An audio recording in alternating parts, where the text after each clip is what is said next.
pressure on traditional banks and their business models is constantly growing.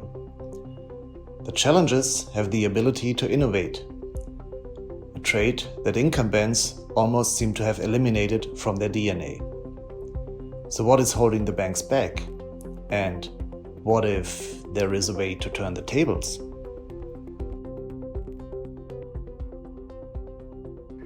Hello, my name is Steffen Lenz, Associate Partner with Cuperia. Today, I would like to inspire some thoughts with you about how banks can develop a way into the future, even if we maybe don't know exactly what this might bring. Why can I talk about this?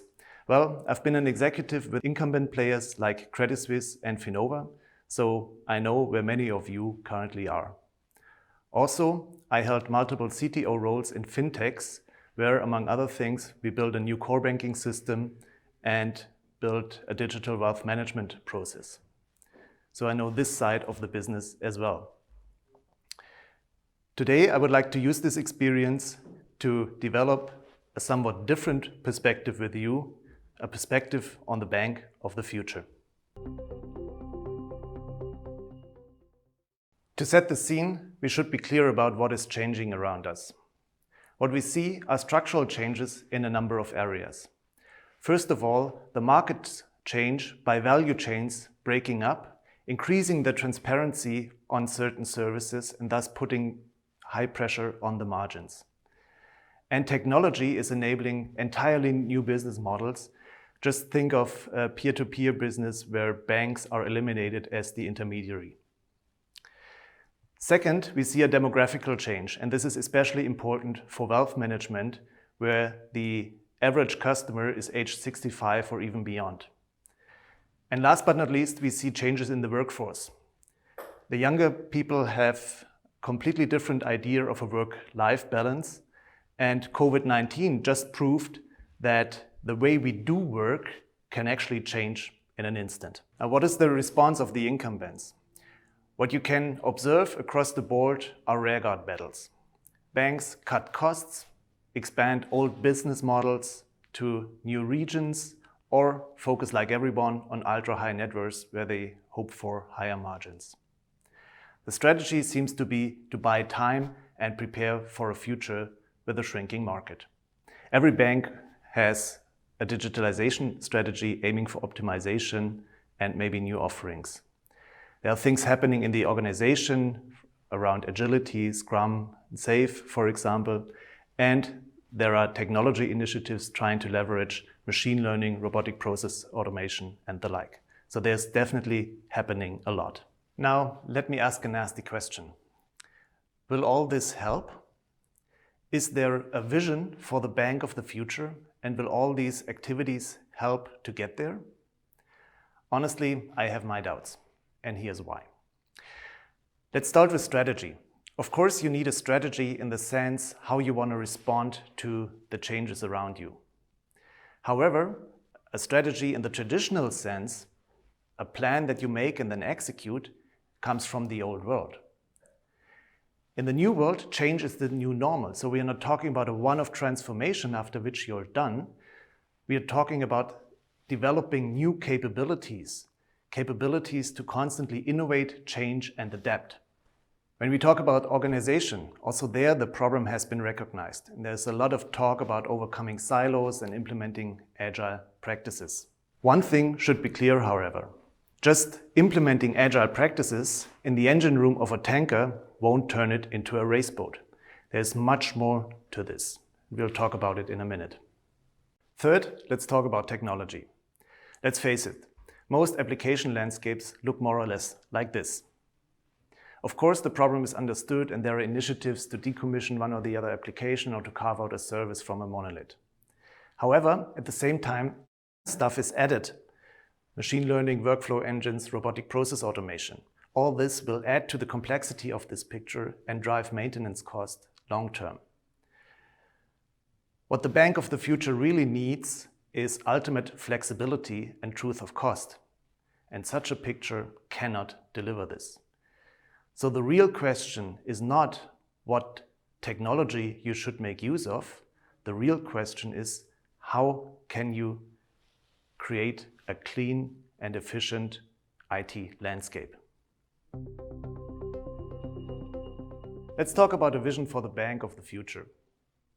When the bank of the future has to compete with innovative and efficient startups, established companies need to develop similar capabilities, at least to some extent. So let's look at how well-run startups operate and use this as a cheat sheet. First, they always start with business and derive anything in technology and organization what they need to deliver. Second, they build units around client value. They build cross-functional teams, no silos. Third, they use technology as an enabler and not as a support function or even a cost center. And last but not least, they outsource anything that is non-differentiating and non-core. Let's see why this is relevant. The key effect of the change in our industry is that more and more financial services become commoditized. We see this in retail with neobanks being the challenges.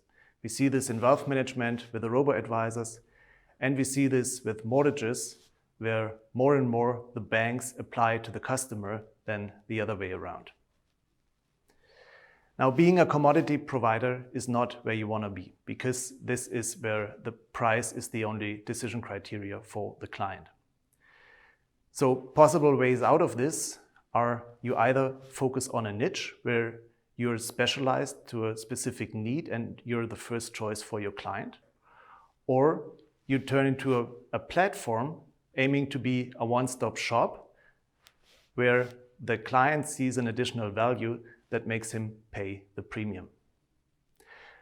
Now, when we talk about platforms, this is exactly where we need to fear the tech giants. If you look at what Amazon, Facebook, Google, and the others are doing, they maybe are no experts in banking, but they know how to build platforms. Imagine an app store for wealth management services. No matter whether you choose a niche or aim to build a platform, the key characteristics that we look for in the bank of the future are ultimate flexibility, efficiency, and speed. You need to be able to launch new services quickly and cheaply, integrate third-party services fast, and do all this to the delight of your clients and at very competitive cost. When we double-click on a bank capable of such wonders, we see three elements: client centricity, high performance and productivity, and a real consistency of business and IT. Let's dig into this in more detail. Customer centricity is more than a buzzword, and it's also not a claim that management can declare. And it's also not about inventing new ways how to milk the cow. Honestly, when I send a friend some money to share a restaurant bill, I do not think of buying an investment product or an insurance. Customer centricity is about putting the client at the beginning of the value chain. The client is not there to be convinced of the products and services that are being pushed to him, but the other way around, he is pulling what he's needing. And in banking, the keyword for this is personalization. Second, let's talk about performance. Productivity is calculated with this formula, and what traditional companies, banks or not, typically do is to, when they come under pressure, is to optimize the input part. This is known as cost cutting. But wait a second, the bank of the future needs to be innovative, flexible, and constantly adapt to change. That's a feature of the output part. So we need to think about how we improve that. The organization is not only a cost factor, it's actually also a key to growth and do good business. Teams and organizations become high-performing by turning them into cross-functional units with shared goals and incentives. Shared goals come with client centricity. And this is exactly how startups operate, and you see why this is relevant also for the bank of the future. Third is about consistency of business and IT. Now, this is not about the one of term of IT business alignment with increased communication and some shared goals. There's much more to it, and most importantly, a technical component. If you think of the application landscape, business is paying for a lot of baggage because this whole thing is much more expensive than it could be.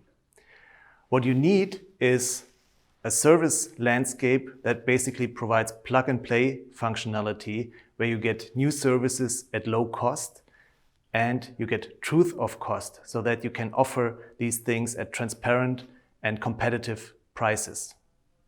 So this is what we need, and then we are where the startups are. Okay, let's turn this into action. Number one, differentiation. We talked about developing your niche. Second, diversification. Building a platform is one option to do that.